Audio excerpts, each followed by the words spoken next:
Well, I haven't recorded anything in probably a week or so, but if you look at the shop there, you can see it's missing all the paint. We've been power washing all the paint off. We've had a bunch of fly-by-night crews paint the shop for the last 20 some odd years, and they don't even wash it. They just spray it on, and I'm pretty sure there's more paint thinner in than there is paint. None of them have done a very good job. So we stripped off as much as we could and spent $3 grand on paint today and rented a painter or a paint gun, and I'm attempting to make it look good again. I did get the first coat of primer sprayed on the roof today, so I'm actually going to be painting. The shop's going to be two-tone. I'm going with like a dark gray on the roof. It's like a charcoal, I think. But the roof and the doors will be a dark gray along with all the trim, and then the walls will stay white. So give it a different look. But I guess this is kind of a before, and hopefully it looks a little better after. But we stripped a lot of paint off of it. We still have a little bit of power washing to do. We got a little more carried away on the ground than we did up top, but I mean, I knocked off as much as we could, but it came off a lot easier than it should have, let's put it that way. So it was overdue. I don't know that it's ever been washed, and so there was 20 years of flaking paint on it. So if you would have painted over it, it would have just done it again. And I'm thinking about going ahead and painting those two sheds there as well. The garage and the lean-to shed behind it don't look very good either. And then the back machine shed needs power washed, which you can't tell from here, but you can kind of see, where's my finger, right up there, that it's starting to get some mildew on the north wall. But anyhow, and in less than 2 weeks, over on the other side of that finisher, which is for sale right now, which after this video comes out, it'll probably already be sold. But they're supposed to start pouring concrete. So today is August 2nd, and yeah, we're gonna have hopefully some bins up before this fall. How we're gonna power them, I don't know, because the electric company can't get a transformer, and to rent a generator to run the bins, it was like $5,700 a month. So that's, I'm not sure what we're gonna do there, but we'll figure something out. And a little update on the house. We got the siding and windows on. I've been doing some landscaping. Apparently the dogs decided they didn't need to wear a shock collar. But put some pavers in, some landscape rock. That stuff is expensive. There's my wife. And yeah, this rock is actually a lot better looking, but it's dirty right now. But it's starting to look like something. They got the footers poured for the front porch here across the front. So I think today's Friday, so Tuesday they're bringing concrete, and we'll get this concrete in, which we're gonna put gravel underneath it, and then somebody's having a bad day. Get gravel underneath it, and then pour concrete. So this will be a covered front porch, but that's what the rock is supposed to look like when it's cleaned up, but it's all still dirty because it just came off the truck, so it doesn't look good right now.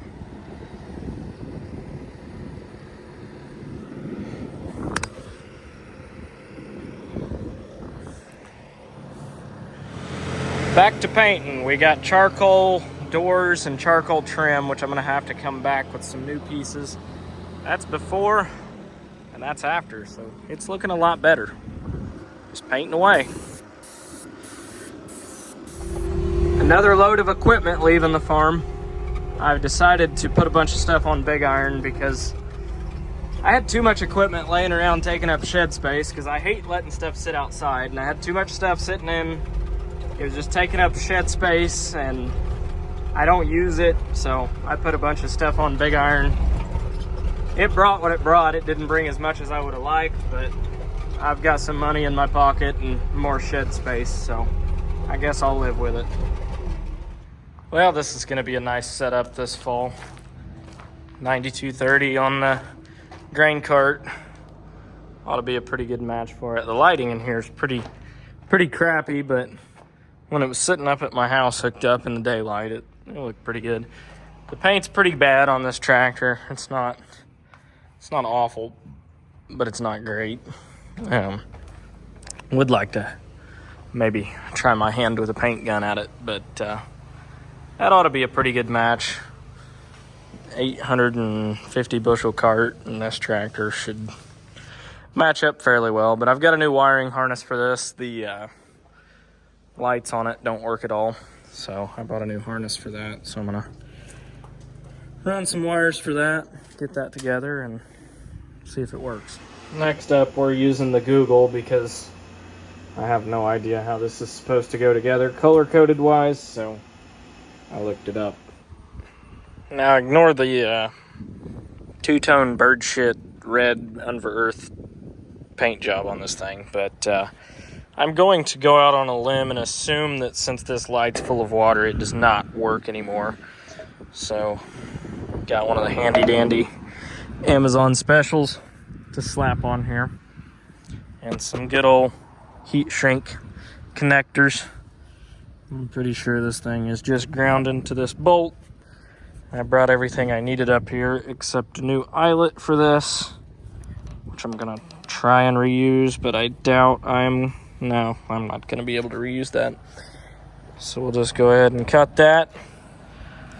And Nipix and Milwaukee wire strippers. I swear by them. Nipix pliers, Milwaukee wire strippers. I really like those. I've got a lot of different wire strippers and these Milwaukee ones. And I'm not just saying that because they're Milwaukee, and I do like my Milwaukee tools a lot, but honestly, these things, they don't start to twist in the middle, and they stay really sharp. So I like mine. I've got like 3 pairs of them now that float around, so highly recommend them if you're doing a bunch of wiring. And I gotta get a wrench that fits that and a new eyelet to pinch in there to make a ground. And that's junk, but we'll have another nice bright light so we can actually see when we're dumping in the truck, because last year you could just barely see off the tractor lights. You could see into the truck, but not until the grain was piled up and sometimes running over the side of the trailer. And yeah, corn's $6, so I don't want to be spilling it. Alright, it's mounted on there. The only thing I don't particularly care for is the excess wire, because I can see a tree just absolutely annihilating that. But the other thing I don't like is that square light set a lot lower down on here, which just meant there was a lot less chance of a tree limb smacking this and just ripping the whole thing off. But oh well. It's a maybe a $10 Amazon light. It's just gonna be more annoying to put another one on. I have like dozens of these in the shop for stuff like this. They're cheap, and if they burn out, oh well, you just put another one on them. But that's on. So yippee-ki-yay. I'm gonna wrap some electrical tape around it, and then I think that will only come on if the auger is folded out, if I remember right. And I don't have the hydraulics hooked up, so I'm gonna have to do that too to test it, but hopefully it will kick on, because it's getting ready to rain again. So I'd like to do this before it's pouring on me. I could pull it in the shop, I guess, but I'm using my homemade scaffolding here, and just didn't. I wanted to make sure I had plenty of rain. I didn't pull it into the shop all the way. So it feels good. It's breezy. You probably hear the breeze because I record all this on an iPhone. Somebody said something about how I should get a GoPro and it would be better quality, this, that, and everything else. And they're right, it would be. And I also know that I have 3 GoPros and a drone and a camera, and I don't use any of them. I use my phone because it's always in my pocket and it's convenient. So that's what I record with. So we're gonna go get some electrical tape and then we're gonna hook the hydraulics up and try this out. The lights on the Steiger definitely all work. They are very, very bright. So I'll give whoever had it before me credit on that. They at least put nice bright lights on it. I mean, they really kind of overdid it back here, honestly. They've got, I guess one of those is burnt out, but they put 3, but they're spotlights. I don't know why they use spots. I would have used floods, but whatever. They work, they're bright, so it'll do. But back here, hooking my hydraulics up, and I already hooked them up backwards of what I want them. But these 2 are for the auger, fold and unfold. I always like to put my auger on the 3rd remote and my gate on the 1st. And the reason I do that is so I don't accidentally grab the wrong lever and like start to fold the auger while I'm unloading or something instead of closing the gate or opening the gate. So I always put that on my 3rd remote. I always skip the 2nd. Seems to work out well that way. It's just how I set it up personally. Really doesn't matter how you do it. It's just how I do it. I'm not saying I just used a bale spear to drive out a stuck pin that was so stuck that it was shoving the entire excavator, so we parked the biggest tractor that we had here.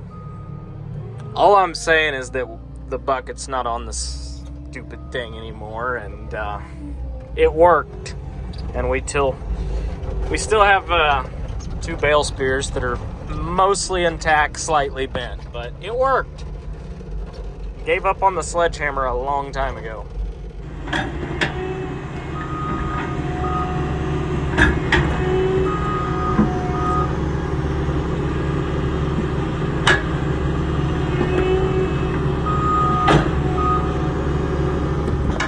And they got a little more done on the house today. Starting to actually look like a front porch a little bit. Doesn't look level at all.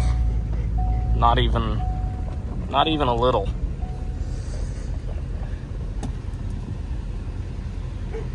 Heh. That's interesting. I had to climb up and see for myself, but it actually is level. It's just the way I was looking at it in the driveway. Look at that yard, though. Looking good. So's the corn. Really see it from up here. It's looking very nicely. Very, very nicely. Shop's all painted down there. Looking good. Even the beans over there are looking good.